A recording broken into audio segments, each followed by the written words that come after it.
Tov. La paracha de la semaine, c'est Lech Lecha. C'est une des parachiotes qui a beaucoup d'émouna dans cette paracha. Et on va voir à travers Rabbi Nathan, qui était le Talmid de Rabbi Nachman. Sans Rabbi Nathan, on n'aurait rien connu de Rabbi Nachman. On n'aurait rien su. Rabbi Nathan, vraiment, c'était l'élève. Même si Rabbi Nachman, il avait un autre élève qui s'appelait Rabbi Naftali. Et on va voir comment dans cette paracha on va arriver à travailler la émouna. Parce que le Ikar, c'est de travailler la foi. Il y a marqué dans le pasuk, Vayomer Hashem el Avram, Lech lecha mi'artzecha, mimoladatecha, umibet avicha, el haaretz asher ereka. Hashem, il a dit comme ça, il a dit à Avram, éloigne-toi de ton pays, éloigne-toi de ton alentour, éloigne-toi de la maison de ton père, et où ça? La terre que je vais te montrer. T'as déjà vu quelqu'un que tu lui dis va, mais sans que tu lui dises où il aille. Ben c'est ça, c'est un degré de foi.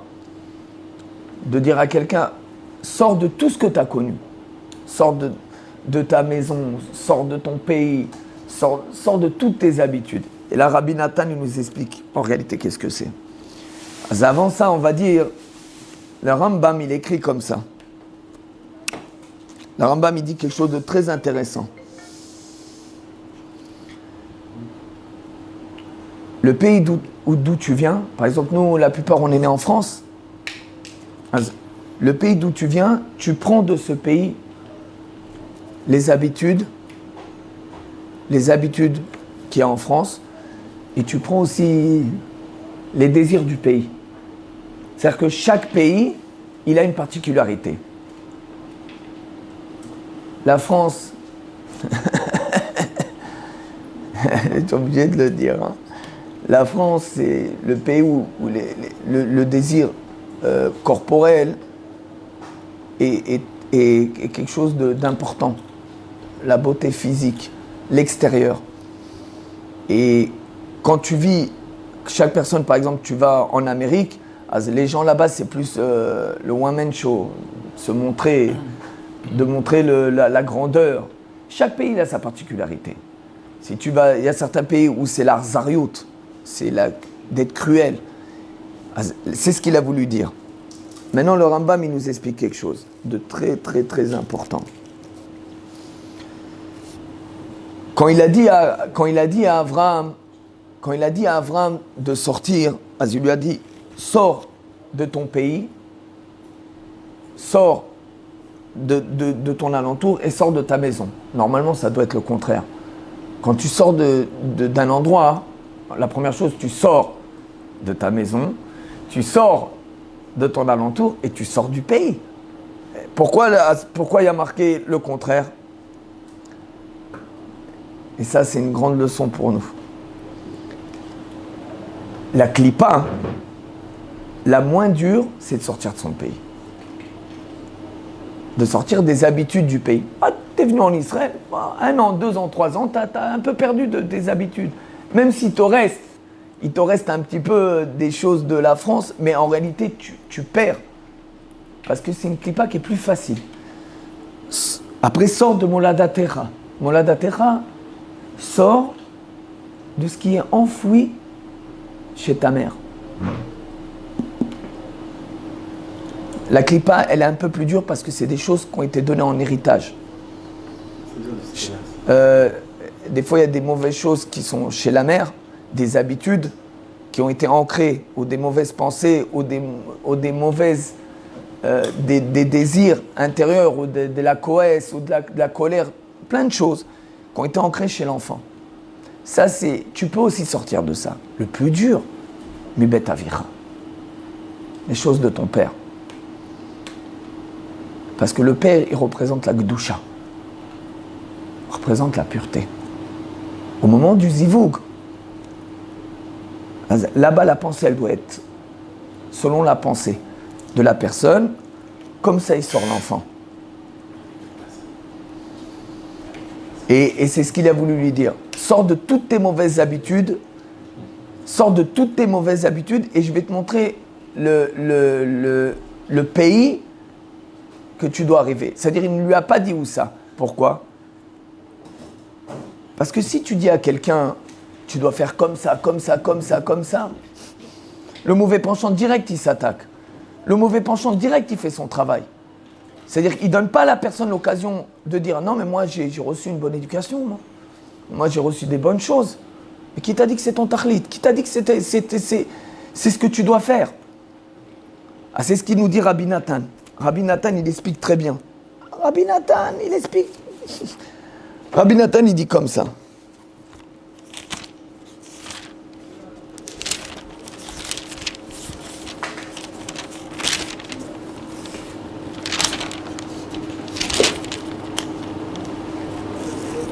Oh. Rabbi Nathan, il dit que la personne,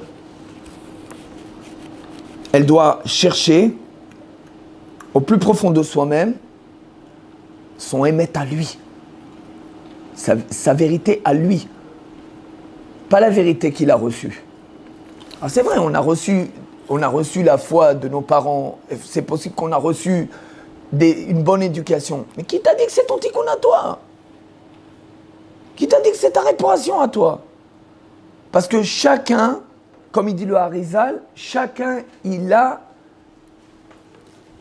doit arriver à un tikkun, à une réparation. Maintenant, quand il lui a dit, tu vas sortir, qu'est-ce qu'il dit Rashi ? La anatra et les tovatra. C'est quoi la anatra ? C'est quoi ana en hébreu ? C'est la belle vie. La ana, c'est la belle vie. C'est de profiter. Les tovatra pour ton bien. Avram Avinu, il a besoin de tout ça. Il a besoin de toute cette ana. Il n'a pas besoin de tout ça. Quand il lui a dit ça, Hachem, il a voulu dire quelque chose. Il lui a dit, regarde, si tu cherches la vérité, et ça c'est pour tout le monde, comme il le dit Rabbi Nathan ici, si tu cherches la vérité, il n'y a pas beaucoup de solutions. Tfila, Emouna, c'est ce qu'il dit Rabbi Nathan. Tfila ve Emouna. Prière et foi. Ça veut dire quoi, prière et foi ? Prière, Hachem, fais-moi montrer que c'est toi. Fais-moi montrer ce que je fais, c'est pour toi. Fais-moi montrer que même si des fois je chute et que j'arrive pas à surmonter mon mauvais penchant, fais-moi montrer qu'en réalité tout ça, c'est pour que j'arrive à faire mon travail. Parce que quand tu penses autrement, qu'est-ce qui se passe ? La personne, elle chute. Parce que quand elle dit que c'est pas Hachem, qu'est-ce qui se passe ? Elle chute encore plus. Et cette chute, qu'est-ce que ça l'amène en réalité ? Ça l'amène à faire des fautes qu'elle-même, elle dit c'est pas possible, c'est pas moi. C'est pas moi. Mais si, c'est toi. Parce que Rabbi Nachman, il dit qu'il y a plus grand que le Yetzer Hara. C'est qui le plus grand que le Yetzer Hara ? C'est nous-mêmes. Nous, des fois, on est plus grand que le Yetzer Hara. On fait des choses que même le Yetzer Hara, il a dit mais non. Je voulais même pas qu'il fasse ça. Mais comme il tombe tout le temps dans une tristesse et il croit que c'est pas Hachem, alors tout le monde va me dire, mais qu'est-ce qu'il y a ? Moi, je crois que c'est Hachem. Moi, je crois en Hachem. Ah, tu crois en Hachem ? Je crois que c'est pour un bien. Tant que tu n'as pas compris que tout ce qui te fait Hachem, c'est pour un bien, eh ben, automatiquement, il vient dans la paracha marqué Lot. C'est qui Lot ? C'est le neveu. Mais en réalité, c'est qui Lot, la Gemara, elle dit ? C'est le mauvais penchant. C'est celui-là qui vient te gêner. Et Avram, qu'est-ce qu'il dit ? Avram, il se bat pas. C'est incroyable. Avram, qu'est-ce qu'il dit ? Viens, je t'emmène. Même, il l'a même sauvé. Tu te dis dans ta tête, mais attends, laisse-moi tranquille, le Yetzer Hara. Si je peux travailler Hachem sans Yetzer Hara, c'est beaucoup mieux. Non, Avram, il nous enseigne encore une chose. Pour travailler Hachem, tu as besoin du Yetzer Hara. Sans Yetzer Hara, tu ne peux pas comprendre ce qu'il veut Hachem. Parce que si on te donne tout, tu remercies plus. Tu remercies plus en réalité. La seule chose que tu dis, oh ouais, si c'est comme ça, ben je reste la même personne, je vois qu'Hachem rien qui me donne. Mais qui t'a dit que c'est ton tikkun? Il y en a, il dit non, si j'ai la parnassa, je vais commencer à te faire des tzedakot, je vais commencer à faire Shabbat, je vais commencer à être beaucoup mieux. Bon, venons, sois vrai avec nous-mêmes. Quand Hachem il donne et qu'il n'arrête pas de donner, la personne elle dit, je reste au même niveau. Parce que si j'avance, peut-être que là je ne vais plus avoir la parnassa. Peut-être que là, je vais faire plus de fautes. Et ça, c'est qui? C'est Lot. Ça, c'est Rabbi Nathan, il le dit. Lot, tout son travail, c'est de faire de l'obscurité chez la personne. Mais tout dépend de comment tu le vois. Dans le Bereshit, il y a marqué. Au départ, il y avait le Chocher, et après, il y avait la lumière. Attends, non. Si tu crées le monde, fais-le en premier, fais-le avec de la lumière. Il dit non. En réalité, le Chocher, il n'existe pas. Si tu prends une allumette et que tu rentres dans une chambre qui est obscure complètement, et que tu l'allumes, qu'est-ce qui se passe? D'un coup, tu vois que l'obscurité, elle, comme si elle s'éloignait. En réalité, qu'est-ce que c'est l'obscurité? C'est de la lumière qui est très très forte. Et quand la lumière, elle est très forte, tu ne peux pas voir. C'est ça l'obscurité. Et c'est quoi pour nous? C'est quand il vient des épreuves, la lumière, elle est tellement grande qu'on n'arrive même pas à voir que c'est Hachem. Même si on croit en Hachem. Automatiquement, qu'est-ce qu'on dit? C'est à cause de lui. C'est à cause d'elle. Ah, c'est à cause d'elle, c'est à cause de lui? Ben, je te laisse aller où tu as envie de penser. Parce que quand Hachem il a donné l'épreuve à Abraham, il lui a dit « Karna et bincha » Vet yechidecha. Mazena en hébreu, c'est la chante vakasha. S'il te plaît, Hachem lui a dit, s'il te plaît, prends ton fils, le seul que tu as et celui-là que tu aimes. Parce que quand c'est comme ça, qu'est-ce qu'il peut faire Abraham? Il n'est pas obligé de la faire. Si c'est une demande, je te demande s'il te plaît, tu peux me donner un verre? Tu n'es pas obligé. Tu veux me le donner, tu ne veux pas me le donner. Qu'est-ce qu'il a regardé Abraham? Hachem, tu veux comme ça je fais. Et c'était ça l'épreuve. L'épreuve, ce n'était pas de prendre son fils. L'épreuve, elle était que, comme ce n'est pas un ordre qu'Hachem lui a donné et qu'il avait l'occasion, il avait le libre arbitre de faire ou de ne pas faire, il aurait pu dire, si je ne fais pas, eh ben, je ne vais pas être puni. Non, Hachem, il ne lui a pas dit ça. C'est ce qu'il lui a dit. Il lui a dit, c'est vrai que si tu ne le fais pas, tu ne vas pas être puni. Mais si tu fais, tu vas avancer. Tu vas arriver à ton tachlit. Parce que tout ce que je fais, c'est pour un bien. C'est ça qu'il faut regarder. Il faut regarder d'une façon positive. Même si c'est dur. Je comprends que c'est dur. Pourquoi on n'arrive pas à voir d'une façon positive? Parce qu'on n'arrive pas à dire à Hachem, c'est toi. Ah, ça a l'air simple, hein? Ça a l'air très simple. Mais quand tu ne parles pas avec Hachem, tu ne peux pas arriver. C'est impossible. Impossible. Tu peux étudier. Tu peux tout ce que tu veux, tu ne peux pas arriver à ton tachlit. Ça, c'est pas moi qui le dis. Ça, c'est Netivot Shalom. Admon Mislonim. Il le dit. Il faut lire ce qui a marqué. Il le dit. Ça ne dépend pas de tes prières. Ça ne dépend pas de ce que tu as étudié.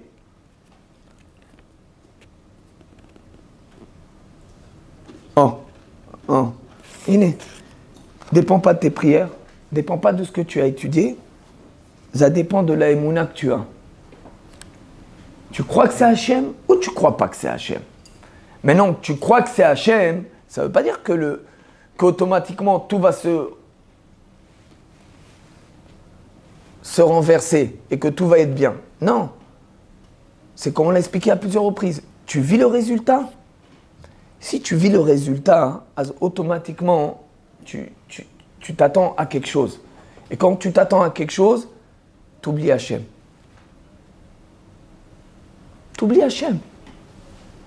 Ça, je parle d'un degré de Emouna. C'est-à-dire que chacun, selon son degré de Emouna, il doit mettre devant de toute façon. Avant tout, il doit mettre Hachem devant.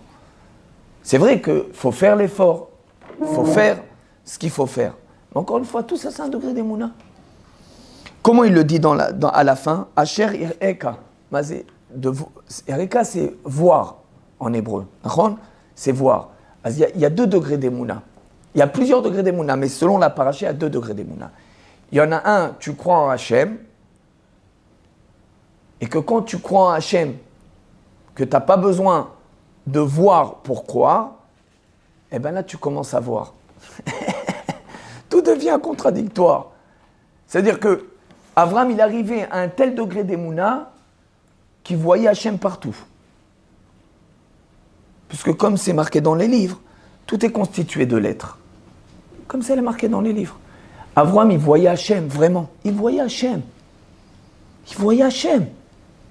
C'est incroyable. De voir Hachem.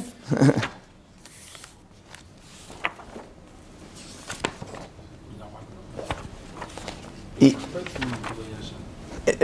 ça veut dire quoi voir Hachem? Ça ne veut pas dire je vois Hachem en face de moi. C'était la présence de... Non, même pas. Non. Abraham, il voit Hachem, ça veut dire qu'il lui vient une épreuve. C'est Hachem. C'est-à-dire qu'il le vit. Il y en a un, il va te dire je crois en Hachem, mais pas encore, il le vit. C'est-à-dire de voir Hachem, c'est de le vivre. Il te passe une épreuve, automatiquement. C'est Hachem. C'est toi Hachem. Maintenant, pour faire retourner le din, le décret en miséricorde, il faut dire que tout est pour un bien. Sinon, on sait que c'est Hachem. Là-bas, selon ton degré, comment tu vois les choses, comme ça Hachem il fait avec toi. C'est-à-dire que si ton degré d'Emouna, il est selon la Teva, selon le naturel, Hachem il se comporte avec toi selon le naturel. Il y a marqué que tout est marqué. De Rosh Hashanah à Rosh Hashanah, tout est marqué. C'est pourquoi moi j'ai besoin de parler avec Hachem. Il y a marqué dans les livres, si toi tu te comportes selon la Teva, Rosh Hashanah vraiment c'est pour toi. C'est pour toi. Mais si tu te comportes au-dessus du naturel, que tu sais que tout c'est Hachem, même Rosh Hashanah tu peux le changer. C'est marqué. Quand Abraham il a vu l'échelle, qu'est-ce qu'il a vu? C'est quoi l'échelle? L'échelle, c'est quelque chose de construit. Il y a des états, il y a des comment on dit ça? Des escaliers. Tout est construit. En bas, en haut, tout est construit. Ça s'appelle selon le naturel. Après, qu'est-ce qui s'est passé? Il a dit Hachem est devant lui. Pourquoi tu nous fais 2 différences? C'est ce qu'il nous explique. Quand tu te comportes avec Hachem au-dessus du naturel, c'est-à-dire que tu vis la Emouna vraiment, Hachem il se comporte comme ça avec toi. Il n'y a que Hachem qui peut te donner ce que tu as besoin. À Rosh Hashanah, tu peux le changer. C'est un rapport avec Bnei Adam et Bnei Elohim, ce que tu dis. Mazé Bnei Elohim Bebereshit. Non, dans le noir. Je sais que. Qu'il y avait des Bnei Adam et des Bnei Elohim qui n'étaient pas les mêmes. Que Dieu avait plusieurs noms par rapport aux humains. Elohim, on l'a dit. Elohim, c'est Midat Adin. C'est le décret. Maintenant, les anges, qu'est-ce qu'ils ont dit? Ils ont dit Hachem, fais-nous descendre en bas, on va tout réparer. Fais-nous descendre en bas, on va tout réparer. Qu'est-ce qui s'est passé? Katouf, Vaïrou, Bnei Elohim. Les Bnei Elohim, qui ils ont vu? Les femmes qui étaient en bas. Qu'est-ce qui s'est passé? Direct, ils ont dit, je veux elle. Comme ça, c'est marqué. Il est où le bgam? Et elle était où la faute? Le fait qu'ils aient vu, les yeux, ils voient, le cœur a l'envie, et c'est ce qui te fait passer à l'action. Et qu'est-ce qui a marqué Benoach? Benoach matza chen ben Hashem. Ça veut dire quoi ben Hashem? Tu sais quoi en hébreu ben Hashem? Les yeux. Noach, dans sa génération, il a fait beaucoup plus attention à ses yeux que toute la génération qu'avait avant. C'est ça le bgam qu'ils ont fait. C'est ça la faute. Eux, ils ont fait le bgam de voir, et c'est pour ça qu'ils ont fait le gezel. Pourquoi le gezel? Ça ne veut pas dire qu'ils ne croyaient pas en Dieu. Qu'est-ce qu'ils ont fait? Le gezel, c'est quel gezel ils ont fait? Pardon. Ils ont pris un comme ça. Avalma, chacun on a pris un. Quand il y a parot mipruta, parot d'une certaine valeur, selon le din, tu peux pas. Tu peux pas leur dire, ouais, vous n'avez pas le droit. Le problème, il n'est pas là. C'est que vous avez regardé les femmes. Et là-bas, vous avez fait l'action de faire. De toute façon, c'est connu. Quand tu regardes, tu as envie. Et c'est quoi le plus dur? C'est quoi le enèche, la punition de regarder? C'est de tomber dans le tavat maman. C'est de tomber dans l'envie de l'argent. Il n'y a pas plus... Parce que la tava en elle-même, c'est quelque chose qui a été donné, c'est quelque chose qui est naturel chez la personne. Comme on l'a dit au départ, ce qui a été donné, ce qui a été enfoui selon ce que les parents ils ont donné. Et ce que Hachem il a donné à la personne en elle-même, sa nature. Mais toi, quand tu sais que tu as un travail spécifique à faire, ne le change pas. Même si quelqu'un il va te dire, écoute, tu dois travailler sur ça. Non, demain il va te dire, tu dois travailler sur ça. Moi, j'ai mon tikkun à moi. Et Arizal, il dit, le Arizal, il dit,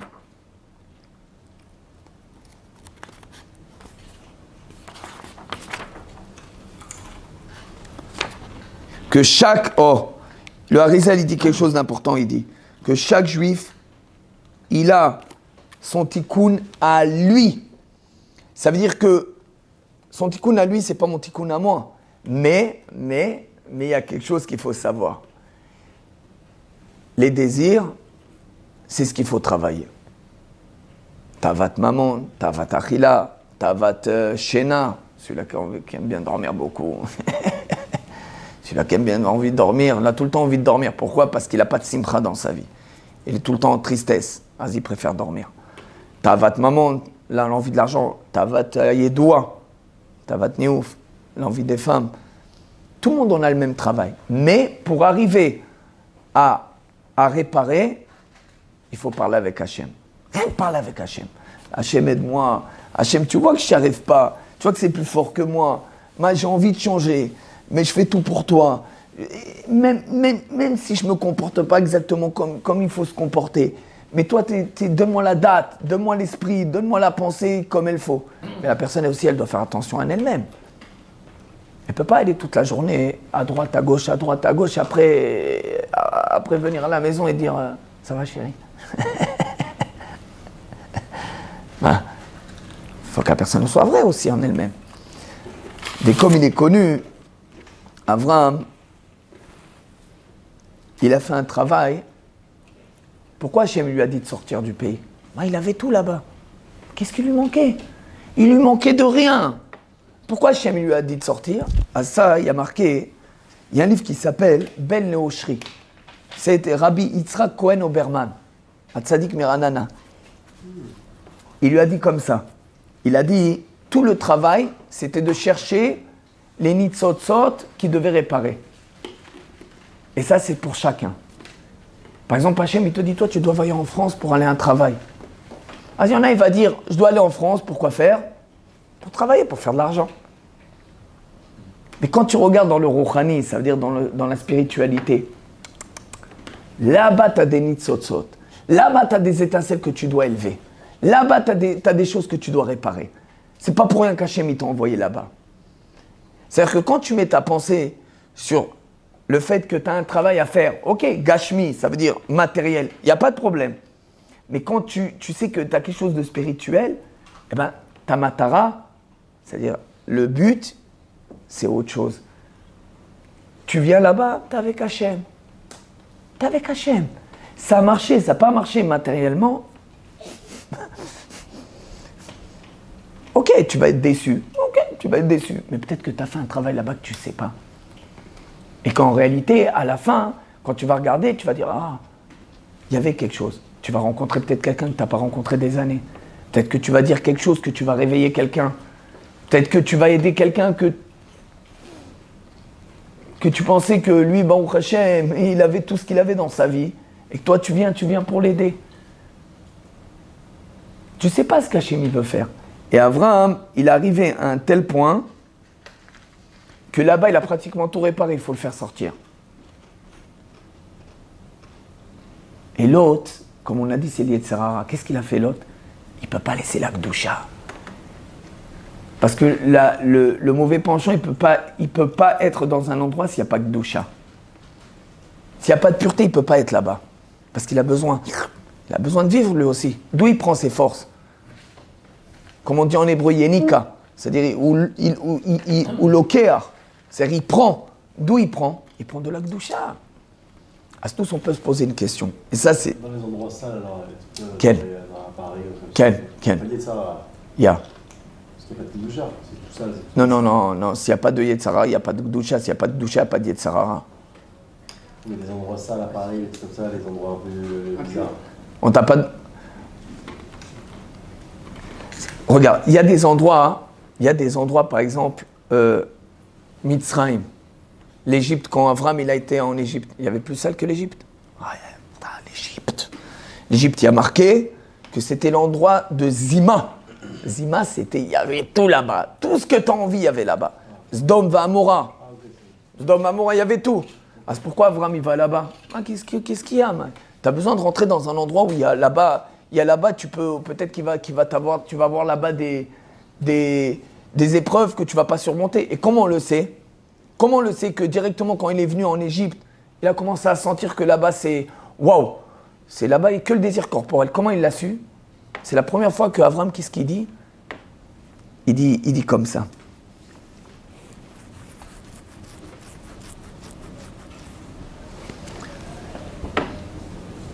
Il dit dans le Passouk, c'est le seul endroit où il a dit Lo yadati she'ati yafa. C'est la première fois qu'il dit à sa femme, je ne savais pas moi que tu étais belle. Je fais la traduction un peu grossièrement pour qu'on comprenne. Mais qu'est-ce qu'il lui dit? Je ne savais pas. C'est étonnant de dire ça en réalité. Dans le Passouk, il y a marqué She'inena yadati ki ishat yafat mar'e'at. C'est la première fois. Qu'est-ce qu'il y a? Avram, il a des envies. Il n'a pas. Il n'a pas Avram. C'est pourquoi d'un coup il se réveille? Ça nous enseigne que le pays où tu es, eh ben là-bas automatiquement tu es collé par les désirs qui sont ce pays. Et pourquoi c'est un avantage? Parce que quand il a dit ça, il sait sur quoi il faut travailler. Parce que Hachem, quand il te montre un désir qui est fort chez toi, un mauvais désir, entre guillemets, qui est très fort chez la personne, tu dois savoir que là-bas tu dois travailler. Quand c'est facile, c'est dans ta teva, c'est dans ta nature, tu n'as pas besoin de travailler. Mais quand tu sens que tu es dans un endroit et que tu sens des mauvaises pensées ou des choses qui te gênent, tu dois savoir que c'est ton tikkun. Et là-bas, tu as des nitzotzot qu'il faut travailler. Et ça, c'est un très très grand socket qui nous dit Orach Chaim HaKadosh. Abraham, quand il a été faire la guerre, quand Lot il a été pris, il y avait 4 rois. Il y a marqué Arba Malachim, Chamisha Malachim, 5 rois qu'ils ont voulu faire la guerre avec Abraham. Mais ils étaient où, eux? Ils étaient au-dessus, ils étaient très loin d'Abraham. Ils étaient très très loin. Mais qu'est-ce qu'ils ont d'un coup qu'ils ont envie de faire la guerre avec Abraham? Qu'est-ce qu'il y a? Qu'est-ce qu'il a fait? Un contre tous. Quand tu commences à faire la réparation des étincelles, les goïms, ils se réveillent. Et qu'est-ce qu'ils ont envie de faire? Ils ont envie de frapper. C'est ce qui se passe pour maintenant. Comme il y a un tikkun, une réparation des nitzotzot qui se fait d'une grandeur incroyable parce que les gens ils se réveillent, eh ben, le monde entier il commence à sentir les nitzotzot, ils ont tous envie d'être là. Mais qu'est-ce qu'il y a d'un coup, la Corée, Amérique, qu'est-ce qu'ils ont tous?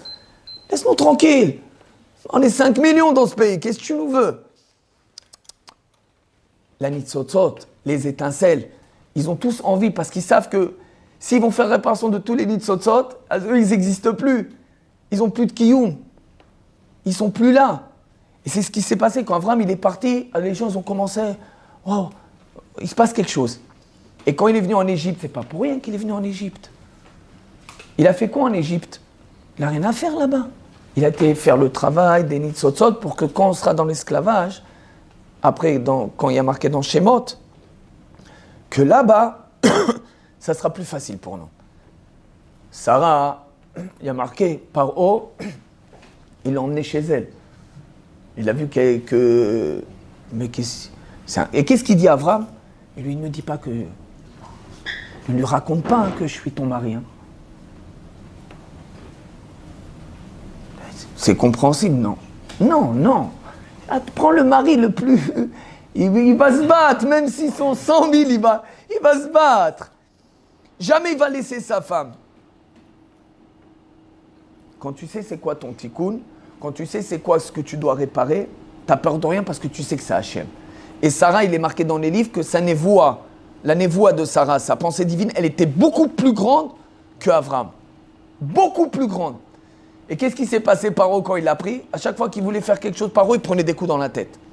À chaque fois. À chaque fois qu'il veut se rapprocher, boum. Les malachs, ils descendaient, l'ange, il descendait, il lui donnait des coups dans la tête. À chaque fois. Ouais, à chaque fois. Pourquoi? Parce que Sarah, en réalité, qu'est-ce qu'elle a fait? Sarah, elle savait que tout ce qu'il voulait Paro, c'était les mauvais désirs. Et Sarah, elle est le contraire des mauvais désirs. Ça veut dire qu'on lui a donné l'opposé. C'est-à-dire, à Besrout, Sarah, l'esclavage, il a été beaucoup plus facile pour nous. Ben oui, parce que s'ils n'étaient pas là-bas, Avram et Sarah, ça aurait été beaucoup plus dur pour nous. Et tout ça, tous ces tikkuns, ces nitzotzot, ça veut dire, lech lecha, va avec ton émet à toi. C'est-à-dire quoi, lech lecha? Va avec ta vérité à toi, c'est ce qu'il dit Rabbi Nathan. Même la personne, si elle ne cherche pas sa vérité, elle peut rater. Même si elle fait des grandes choses, même si elle fait des grandes mitzvot, mais elle peut rater son tikkun. Et c'est ça qui fait peur. On peut poser la question, comment je peux savoir c'est quoi mon tikkun? Quand tu parles avec Hachem. Quand tu parles avec Hachem et que tu lui demandes, il te fait montrer. On n'a pas dit que c'était facile, parce que tu le vois qu'Avram, ce n'était pas facile pour lui. Il vient en Égypte, il a dû cacher sa femme dans une boîte.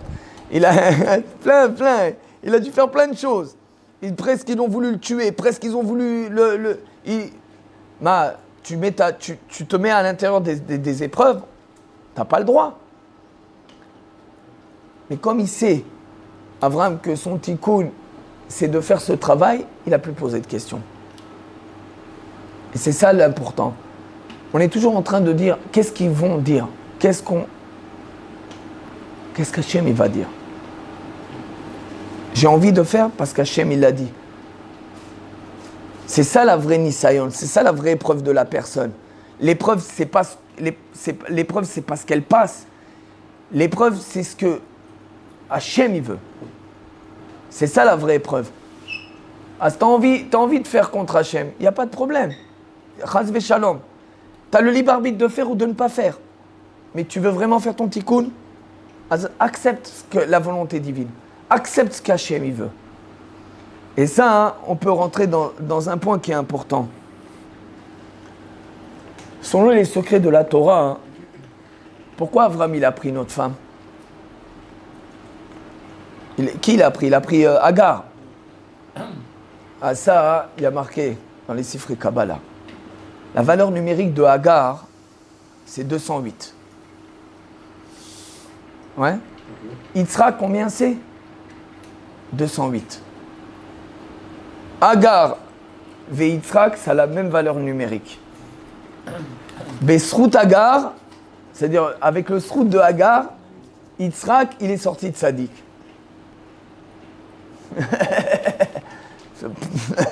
Comment ça? Agar, c'est même pas sa mère.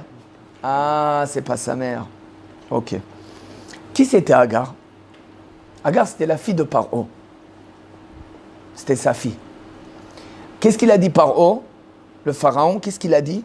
Il a dit, vaut mieux être une servante dans la maison d'Abraham que d'être une reine dans sa propre maison. Ah, comme ça, il y a marqué. Mais le pharaon, il arrive à un point de mettre sa fille chez Abraham. Regarde à quel point Abraham, il est arrivé à une telle pureté, parce qu'il sait que tout ça vient d'Hachem. Il a travaillé que la mouna. Qu'est-ce qu'on dit sur Abraham? C'est le roche ma'aminim. C'est la tête de tous les ma'aminim. Alors maintenant, c'est quoi l'explication? Abraham, pourquoi il a pris Agar? Et qu'est-ce qui est sorti d'Agar? Ishmaël.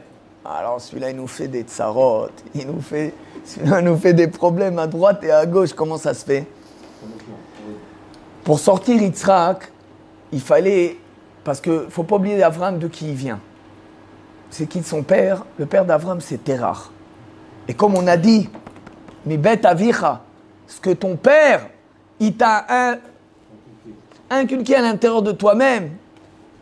Terach, il ne faut pas oublier ce qu'il lui a mis. Il lui a mis tout le avodah zara, il lui a mis toutes les mauvaises choses. Maintenant, pour le sortir, il ne peut pas sortir tout ça chez Sarah pour qu'il soit propre complètement. Il a pris Agar. Et chez Agar, il a tout mis chez elle. Toutes les mauvaises choses qu'il avait. Ah, il est sorti Ishmaël. Maintenant, on comprend. Il est sorti Ishmaël. Maintenant, tu peux poser la question. Ah, attends.